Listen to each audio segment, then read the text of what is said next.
especially excited to see so many kids in the audience. So thank you guys, and I hope you enjoy it. This film is the culmination of 8 years' work. 4 of those years we spent living alongside the elephants in the wild in Kenya. And during that time, elephants went into crisis because the price of ivory rose, and so poaching rose. And there was a moment when we asked ourselves, should we actually be making a film about elephants, or should we be making a film about the crisis? And we decided that actually what we wanted to do was to make a film that we hoped would inspire the world to fall in love with elephants, and also to make a difference for them on the ground in Kenya and in Africa, all of Africa. And to our complete delight, on Friday, Apple made an announcement that for every view of the film on Apple TV+, they will be making a donation towards saving the elephants on the ground where we made this film. So please, as the hashtag goes, gather the herd and just share, let people know, because we can all make a difference, literally, by just viewing the film. We're really looking forward to the Q&A afterwards, and see you then. Please help me welcome back to the stage Director Mark Diebel and Director-Producer Victoria Stone. Okay. So I wanted to just start off by saying, what a stunningly beautiful film, and I know you shot a lot of it. Can you talk a little bit about the process of making this film? Well, I mean, it took us 4 years, and I think really the hardest thing was finding our matriarch, Athena, and that took 18 months, an 18-month casting period. We started outside the park, the national park, but then poaching got too serious, and we had an incident which made, in the end, we had to move into the park.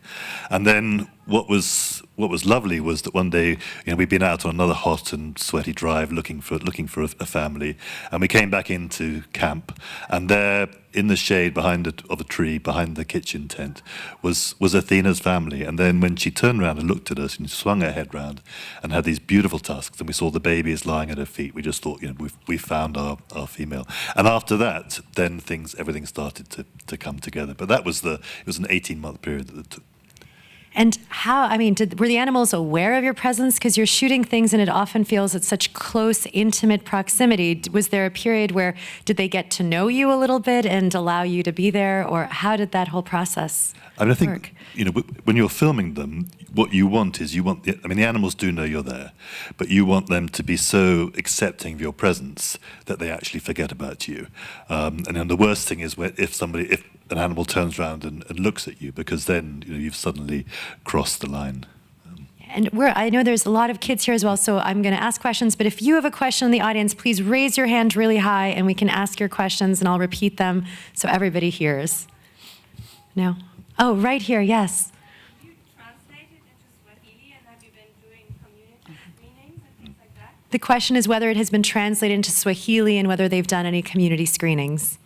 Yeah, so I think, as I said at the beginning, we have 2 ambitions with the film. One was to reach the broadest possible audience across the world and hopefully to include people who don't even know that they care about elephants or aren't necessarily interested in natural history or the wild, but also to make a difference for elephants on the ground, starting in Kenya.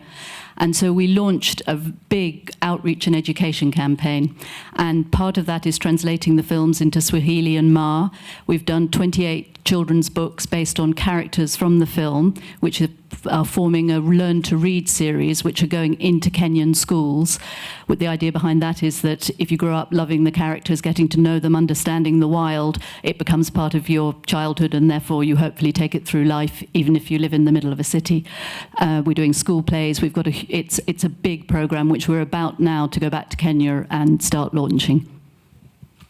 And I had a question. I know I speak for the audience. When Mimi passes, it's just visceral. Like, it breaks us. And as filmmakers, how do you I know you're observing and you're not changing anything, but what was that like? We often get asked, could you have done anything to help Mimi? And in a situation like that, where the rest of the family is there, you can't do anything, because they would assume that you were attacking the baby, and they do their best to defend her. So in that situation, that would have put them at risk. But often we would find, well, I say often, 3 or 4 times we found tiny little calves who would come out of the bush when we were filming, because we were in a Land Rover and we were sort of something big and slow, sort of lumbering through the bush, and they'd attach themselves to us.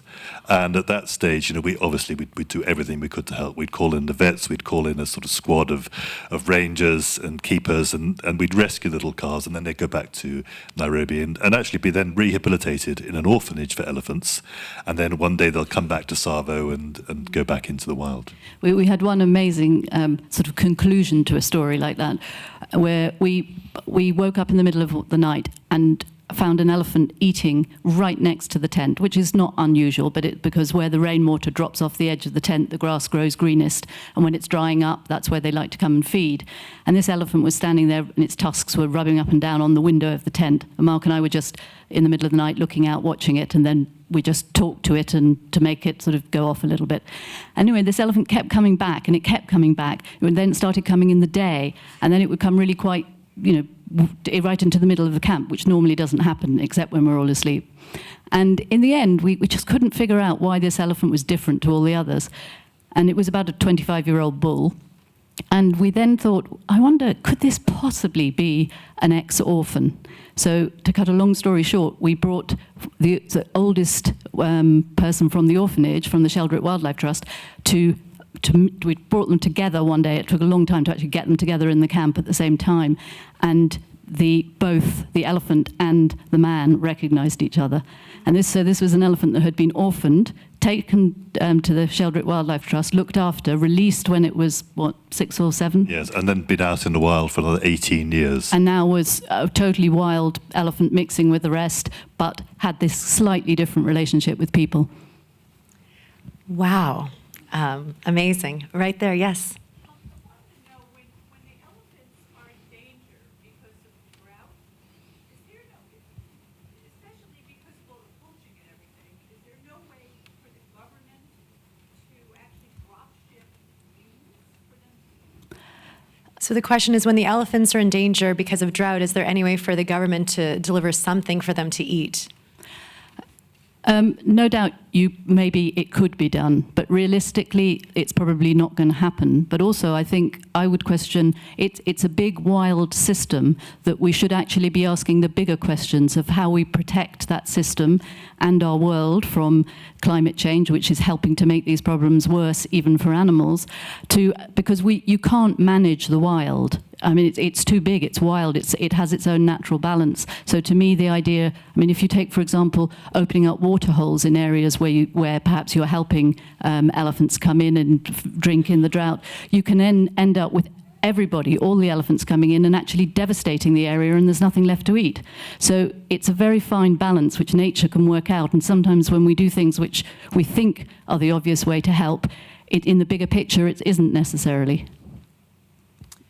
And I'd say, how can people here help? So if people here are very motivated and want to do something, what would they do? Well, on our website, the Deeble and Stone website, we list a whole lot of organisations, all of whom are doing amazing work on the ground in Kenya to help elephants, all in different ways. So that if you want to support an orphan, there's one way. If you want to help pay rangers, there are men and women who are out there fighting and losing their lives for the wild and for elephants. You can support them. There's all sorts of ways. Yeah, so on the Deeble and Stone website. So let's just spell it for everyone so there's no confusion. Deeble and Stone, Deeble and Stone. Oh, no, and, just Stone. Deeble Stone. So there you go, Deeble, Deeble, stone.com. So it's just our name that says directors. So that's one way of finding out. Also, as we said earlier, every person who views, or every time there's a view of this film, Apple is committed to supporting conservation on the ground where the film is made, and that will directly help the elephants. So just encourage everyone to watch it. Right there in the back, I see a white arm. Yes? Right behind you, there's a child, actually, right there. Sorry. Did you see any poachers? Well, on this film, we didn't see poachers, or at least people who didn't sort of self-identify as poachers. There are a lot of cattle herders, and sometimes they double as poachers. But what actually happened when we were outside the park was that we were coming in. Basically, we were targeting the waterholes in the day, and the poachers were coming in at night. And once we'd arrive back at our hides early in the morning, and we'd see sort of footsteps all around them because they were trying to kill the elephants at night. We did have one instance where we were often hearing gunfire or aware that there was something going on. And on one time, about 600 yards from our camp, again outside the park, some rangers were ambushed by poachers, and those rangers were brought back in a very much injured. We have a little light plane, and our assistant director, Etienne, flew those two rangers 15 minutes to the hospital, but before he even got there, one of them died in the plane. So we were around them. We had plans what we would do at night if they raided the camp, but we weren't actually coming face to face, except as Mark says, when we didn't know if they were poachers or not. We have time for one or two more questions. That little boy right there, yes.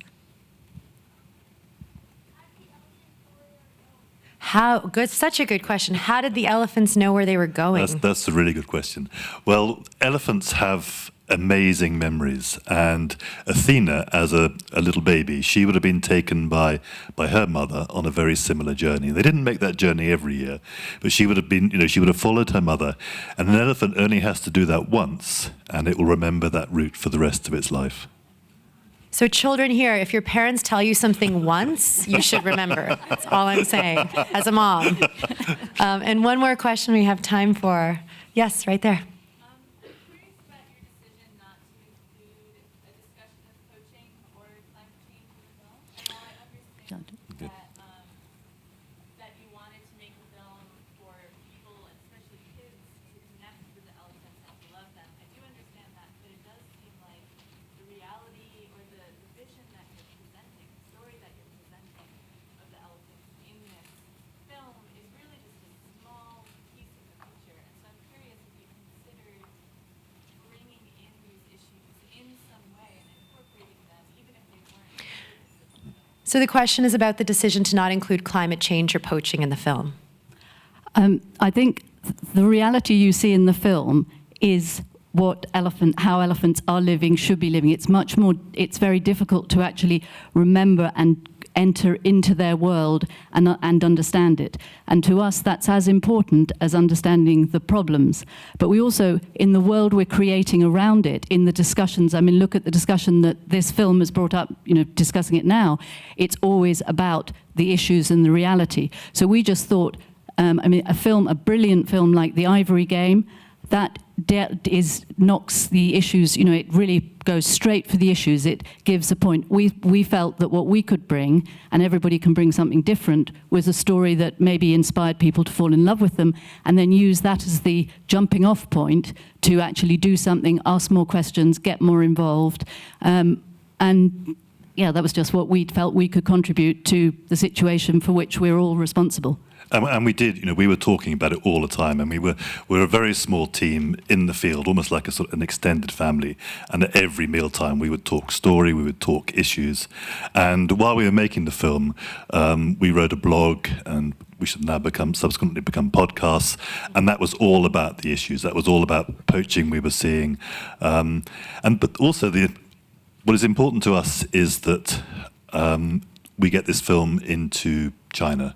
We would love it to be seen in the places where ivory is ending up. Mm-hmm. And if poaching is part of that, that will never happen. So what we want to do is we want to get this film into China. We want the conversation to start there, and people just to realize just what extraordinary animals elephants are, and just how so like us they are. And I reckon, I believe if we get to children there, then we can actually turn things around.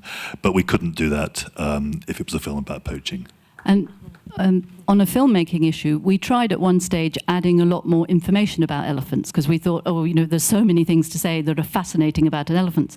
And every time we did that when writing the story, we killed the story, because it was just, there's an awful lot going on visually, and it was just propping up by the words. But it was such a fine balance. You almost have to, as a filmmaker, choose the route you're taking, and then let that be pure and speak, and not worry that you can't do everything at once. And one more thing I just wanted to plug, talking about doing everything at once in a small team. Mark not only directed, but he also edited, also shot. Actually, also wrote. Vicky edited. Oh, you edited. with- Okay, al- but the along with two of Dave, them. Vicky. Okay, and edited, but it's And a lot we for have two people to do. It is, but we have an amazing team, a tiny team in Kenya, 4 or 5 people. We have an amazing team in the UK who helped on the post-production. So, yes, we do a bit of it. But it's definitely a team effort. Thank you so much, Mark and Victoria, for coming, and thank you to all of you for coming. Thank you. Hope to see you again. Thanks. Thank you.